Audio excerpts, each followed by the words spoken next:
Lilith. The Legend of the First Woman. Book 1. By Ada Langworthy Collier. Pure as an angel's dream shone paradise.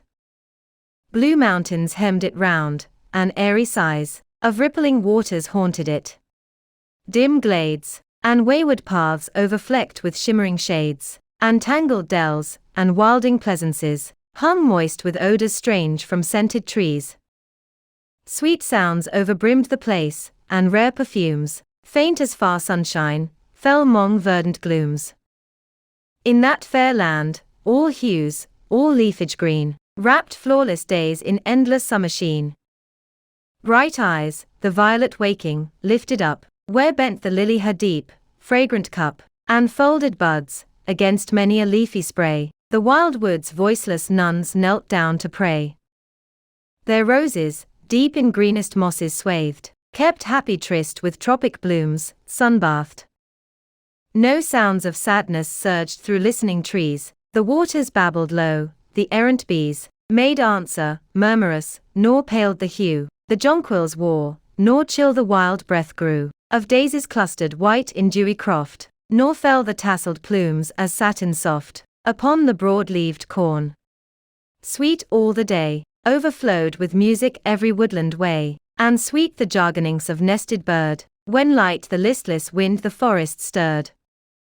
Straight as the shaft that against the morning sun, the slender palm upraise, the fairest one, the first of womankind, sweet Lilith stood, a gracious shape that glorified the wood.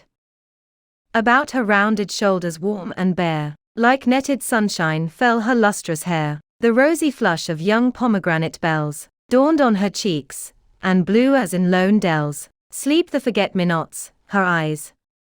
With bent brows, sullen creased, swart Adam gazed intent upon a leopard, crouched low in its place, beneath his feet. Not once in Lilith's face he looked, nor sought her wistful, downcast eyes, with shifting shadows dusk, and strange surprise.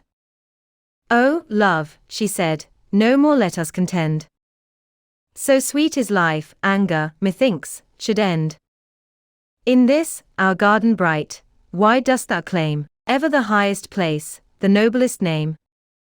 Freely to both our Lord gave self-same sway, o'er living things. Love, thou art gone astray. Twin-born, of equal stature, kindred soul, are we, like downed with strength. Yon stars that roll their course above, down looking on my face, see yours as fair, in neither aught that's base. Thy wife, not handmaid I, yet thou dost say, I first in Eden rule. Thou, then, hast sway. Must I, my Adam, mutely follow thee? Run at thy bidding, crouch beside thy knee? Lift up, when thou dost bid me, timid eyes? Not so will Lilith dwell in paradise. Mine own, Adam made answer soft, "'Twere best, thou didst forget such ills in noontide rest. Content I wake, the keeper of the place. Of equal stature. Yea. Of self-same grace. Nay, love, recall those lately vanished eves, when we together plucked the plantain leaves, yon leopard lowly stretched at my command. Its lazy length beneath my soothing hand. At thee she snarled, disdaining half to sheath 'neath thy soft pleading eyes her milk-white teeth. Oft, love, in other times, in sheltered nook, we scattered pearly millet by the brook. Lo, thine lay barren in the sand. Quick mine, upspringing sifts over pale blooms odors fine, hateful thy chidings grow, each breeze doth bring ever thy plaints, thy fretful murmuring. These many days I weary of thy sighs. No, Lilith, I alone rule paradise." Thereat he rose, and quick at every stride, the fawning leopard gamboled at his side. So fell the first dark shadow of earth's strife.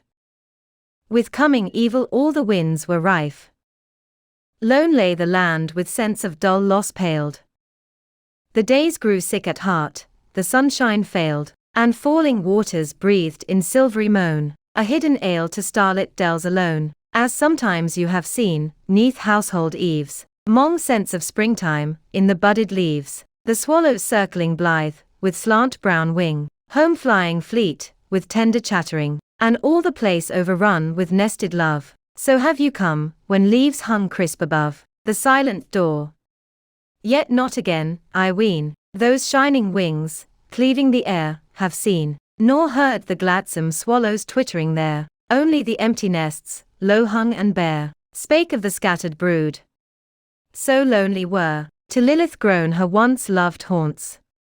Nor fair, the starlit nights, slow dropping fragrant dew, nor the dim groves when dawn came shifting through. Far 'mong the hills the wood dove's moan she heard, or in some nearer copse, a startled bird, or the white moonshine 'mong green boughs overhead, wrought her full heart to tears. Sweet peace, she said, alas lies slain. With musing worn, she brake, at last her silence, and to Adam spake, beyond these walls I know not what may be, islands low-fringed, or bare, or tranquil sea, spaces unpeopled, wastes of burning sands, green-wooded belts, unclasping summer lands, or realms of dusky pines, or wolds of snow, or jagged ice peaks wrapped in purple glow, or shadowy oceans lapped in fadeless sheen. Yet there were paradise, were Lilith queen. To dally with my lord I was not meant, to soothe his idle whims, above him bent, warm in my milk-white arms, lull his repose, nor deep in subtle kisses drown his woes.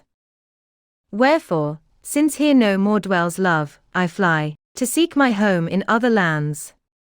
For why should Lilith wait, since Adam's empty state, more dear he holds than Lilith desolate? But answer soft made Adam at the word, for faint his dying love, yet coldly stirred, its ashen cerements, nay, love, our home, within these garden walls lies safe. Wouldst roam without? Sweet peace, by loss, wilt thou restore, one little loss, or miss it evermore? In goodly Eden, Adam, safely bide, but I, for peace, nor love, nor life, she cried, submit to thee. Unto our Lord I own allegiance true, my homage his alone.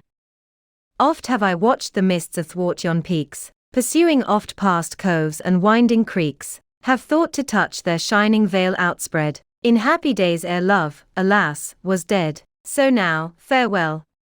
Ere the new day shall break, adown their gleaming track, my way I take. She turned, but ere the gate that looked without, she reached, one fleeting moment paused in doubt, upon a river's brink.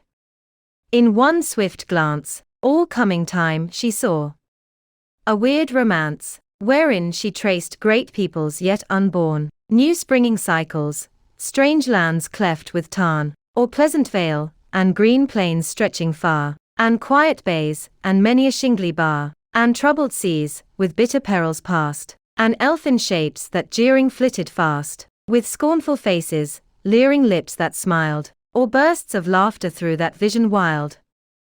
Uncertain, then, she stood, half loath to turn. Against yon deepening sky, how dimly burn the stars, new lit. Dear home, thou art so fair. She fondly sighed. Then sudden she was ware, the angel near her paused, whose watchful care guards Eden's peaceful bounds.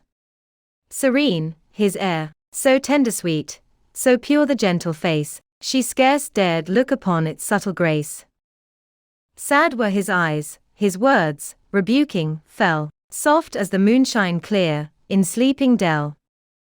My sister, go not hence, lest these gates bar Lilith forever out. From peace afar, anger and pride shall lead through distant ways, thy feet reluctant, in the evil days. All is decreed. At yonder southern gate, behold, waits even now my princely mate. Thou can't not tell whicheth in our far land, the highest place.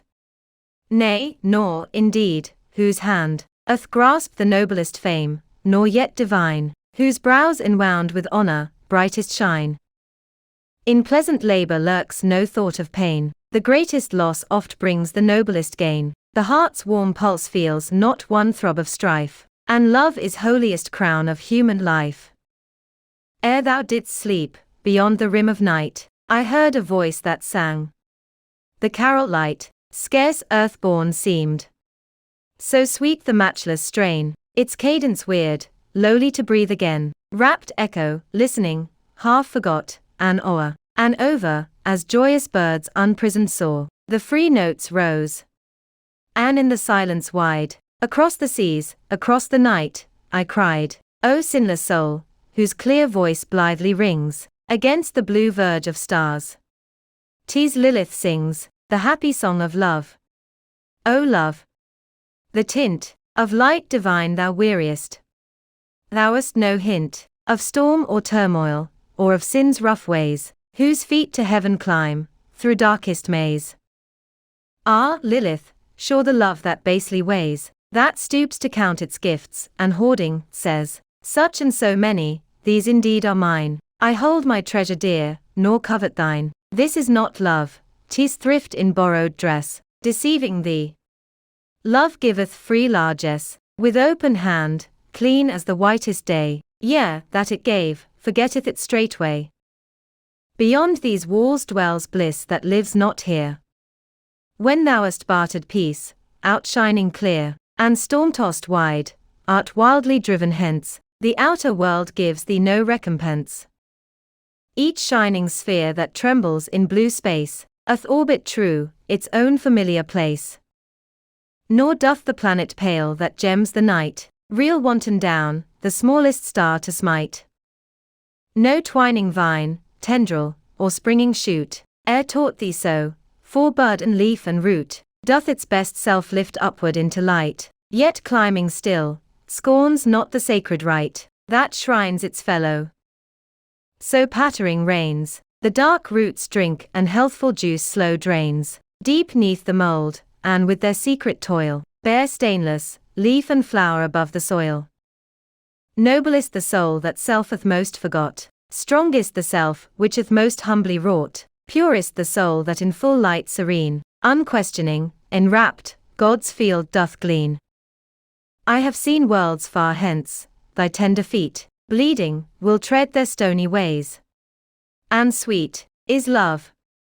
And wedded love, grown cold and rude, more bitter seeming makes dull solitude. Security is sweet, and light and warm, the young heart beats, close shut from every harm. Yet, Lilith answered slow, in that still night, ere he, the garden's lord, passed from our sight, hast thou forgot his words? Lo, this fair spot, made for your pleasance, see ye mar it not, O, twin-born pair. So richly dight with grace, of soul and stature, unto whom the place, I give. Together rule. Bear equal sway, o'er all that live herein. Hath Lilith sought a solitary reign? Hath she in aught offended? Nay, 'tis Adam who doth break the compact. Therefore, unhindered let me take my way far hence. I shall not vex his soul with fretful plaints, where unknown stars shall roll. Far, far away, she sighed. Yet ere these bounds, thy feet pass, linger. Lilith, list glad sounds that greet thine ear. Slow cycles will pass on, and in the time to be bright years, grow wan. Old planets fade, new stars shall dimly burn, but not to Eden's peace shalt thou return. Oft from thy yearning heart glad hope shall fail. Thy fruit of life lift bloom all sere and pale. Certain, small comfort bides, when joy is gone, in great or less. Grim sorrow waits to lead thee on. Sorrow. Thou hast not seen her pallid face. In thy most troubled dream, she had no place. Nay, I depart, she said, with lips grown chill. Fearless and free, exiled, but princess still. I may not hinder thee, the angel sighed, no soul unwilling here may ever bad. Slow swung the verdant gates neath saddest eyes. Lilith forever lost fair paradise. Thanks for watching the channel.